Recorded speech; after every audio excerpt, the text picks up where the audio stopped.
నేను అడిగాను 3 పార్లమెంట్ సెగ్మెంట్లు అడిగాను. ఓకే, ఏంటండి మేము నిజామాబాద్, జైరాబాద్, మెదక్ అడిగాను. ఓకే, అడిగాను కానీ నాకు ఇవ్వలేదు వాళ్ళు. ఇస్తారనే నమ్మకం ఉందా పోనీ? లేదు, ఇవ్వరు. అడిగామని మీరే అంటున్నారు, ఇవ్వరు అని అంత క్లారిటీకి ఎట్లా చెప్పగలుగుతున్నారు? మీ ప్రయత్నం మీరు ప్రయత్నించాలి కదా.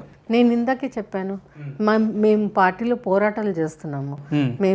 మాదేం కేక్ వాక్ కాదు, పార్టీ వాళ్ళతోటే పోరాటం చేస్తున్నాం.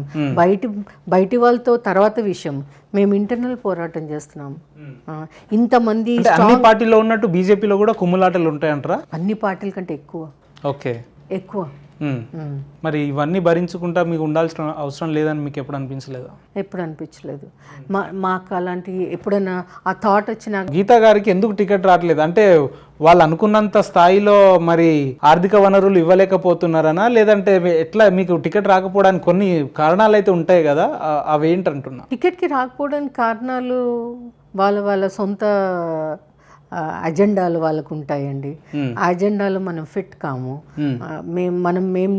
మేము నమ్ముకుంది పార్టీని. పార్టీ మాకు తల్లి లాంటిది. పార్టీకి అన్ని విషయాలు తెలుసని పార్టీకి వదిలేసాము. కానీ పార్టీ చూసుకుంటుంది అని అనుకున్నాము.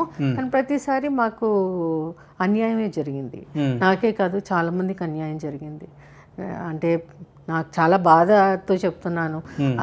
ఇంకా కాంగ్రెస్, టీఆర్ఎస్ ఇవి బెటర్ ఏమో. మహిళలకు అక్కడ కొంచెం గౌరవం అని ఉంది. కానీ మా పార్టీలోనే అది కొంచెం మా నాయకులు నేర్చుకోవాల్సిన విషయం. ఇంకా నేర్చుకుంటారనే నమ్మకం ఉందా మీకు? లేదు, నమ్మకం లేదు. నేర్చుకోరు. నేర్చుకోరు. వీళ్ళు మారేవాళ్ళు కాదు. వీళ్ళకి ఏంటంటే విమెన్ అంటే. మరి పార్టీలో జరుగుతున్న పరిస్థితుల గురించి కేంద్ర హైకమాండ్కి ఎప్పుడు ఫిర్యాదు చేసే ప్రయత్నం చేయలేదా? చేశాను, చాలా సందర్భాల్లో చేశాను. ప్రధానమంత్రికి చెప్పాను, ప్రధానమంత్రి నోటీస్ కూడా తీసుకొచ్చాను. ఓకే, కానీ వాళ్ళు ఏంటంటే మనము గట్టిగా మాట్లాడకూడదు, ఏ విషయం పైన మాట్లాడొద్దు, ఎంత అణిగి ఉంటే అంత బాగా, అంటే ఆ సిద్ధాంతాల మీద ఉన్నారు వాళ్ళు. ఇన్ని రోజులుగా ఈ అంశాలన్నీ బయట పెట్టని ఎడ్ల గీత గారు ఈ రోజు ఎందుకు చెప్తున్నారు అంటే టికెట్ ఇవ్వలేదనే ఒక మనోవేదనతోటే ఇవన్నీ వస్తున్న మాటలా? ఎట్లా మనోవేదన తప్పకుండా ఉంటుంది. ఎందుకంటే పార్టీని నమ్ముకున్నాం కాబట్టి ఈరోజు పార్టీ మాకేం చేయలేదు అనేది ఒక మనోవేదన అయితే ఉంది. కానీ మనోవేదన ఉంది అని తల్లిని అయితే వదులుకోము కదా. తల్లి మనం తిట్టింది అని తల్లిని అయితే వదులుకోం కదా. సో నాకు పార్టీ అట్లాంటిది అనమాట. నాకు ఎప్పుడు పార్టీ నుంచి బయటికి వెళ్ళాలి అని అనిపించినప్పుడు నరేంద్ర మోదీ గారిది పిక్చర్ నా ముందు వస్తుంది. అంతే, నేను అక్కడికి ఆగిపోతాను. అంతే, మా ఆర్ఎస్ఎస్ వాళ్ళు చేసిన త్యాగాలు ముందుకు వస్తాయి. అందుకే కాంగ్రెస్ కూడా నన్ను రమ్మన్నది, టీఆర్ఎస్ కూడా పిలిచింది.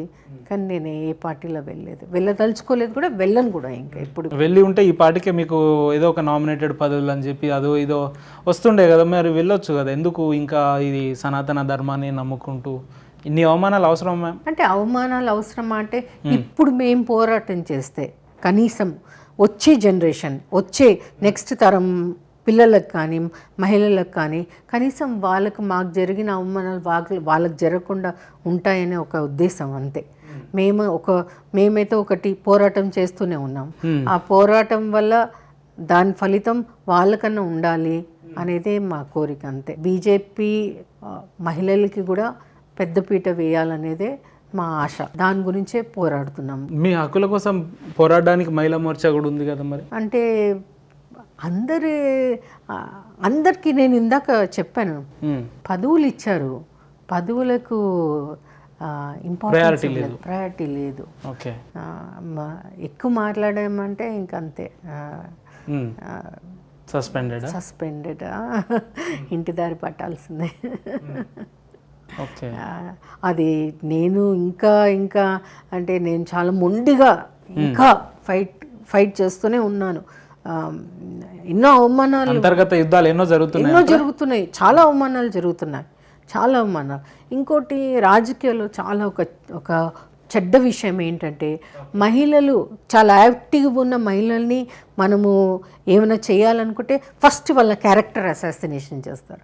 ఫస్ట్ వీళ్ళ క్యారెక్టర్ బాగాలేదు, వీళ్ళు ఇలాంటి వాళ్ళు. ఇది ఆ సందర్భాలు వచ్చినాయా మీకు? చాలా వచ్చాయండి. అట్లాంటి సందర్భాలు కూడా వచ్చాయి. అటువంటి పరిస్థితులు చూసినప్పుడల్లా మీకు కొంచెం బాధ కలిగించే అంశాలు ఏముండవా? నేను బాధపడను, పోరాటం చేస్తాను. కమాన్ మీకు అదే చేసేది ఉంటే తేల్చుకుందాంలే, ఏం చేస్తారు. ఇంకోటి, పాలిటిక్స్కి మహిళల క్యారెక్టర్కి ఏంటి సంబంధం? మీరు మగవాళ్ళు మీరు పెట్టే చిచ్చులు ఇదంతా. మీరు నిజం చెప్తున్నానండి, ఏ ఆడవాళ్ళకు శత్రువు కాదు. మీరు ఎవరన్నా కాకపోతే ఈ పొలిటికల్ ప్రెషర్స్ వల్ల వాళ్ళు అలా వచ్చి ఒకరి మీద ఒకరు నిందలు వేసుకోవడము, ఒకరి ఇళ్ళల్లో ఒకరు తవ్వుకోవడము, క్యారెక్టర్ అసాసినేషన్ చేస్తున్నారు. కాబట్టి ఇది ఓన్లీ మెన్ ఆడిస్తున్న గేమ్.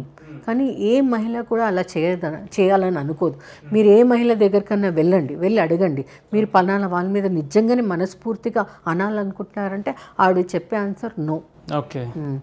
ఒక మహిళనే కరెక్ట్గా ఒక ఫ్రెండ్ అర్థం చేసుకుంటుంది, ఒక కంపానియన్షిప్ కానీ ఒక అండర్స్టాండింగ్.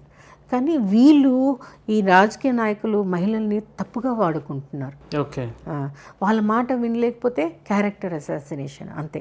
పలానా అంటారు. ఎందుకు ఇదంతా? ఎందుకు మహిళలు వస్తే మీకు ఎందుకు అంత భయం?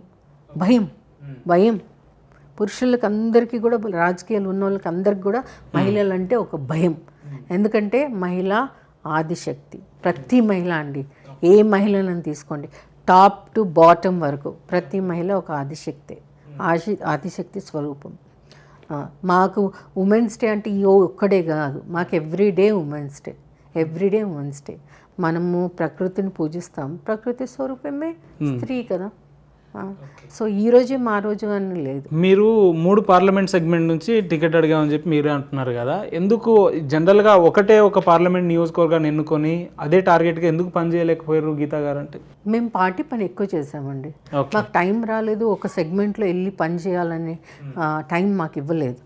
నేను స్టేట్ సెక్రటరీగా పనిచేశాను కిషన్ రెడ్డి హయాంలో, తర్వాత డాక్టర్ లక్ష్మణ్ హయాంలో వైస్ ప్రెసిడెంట్గా చేశాను.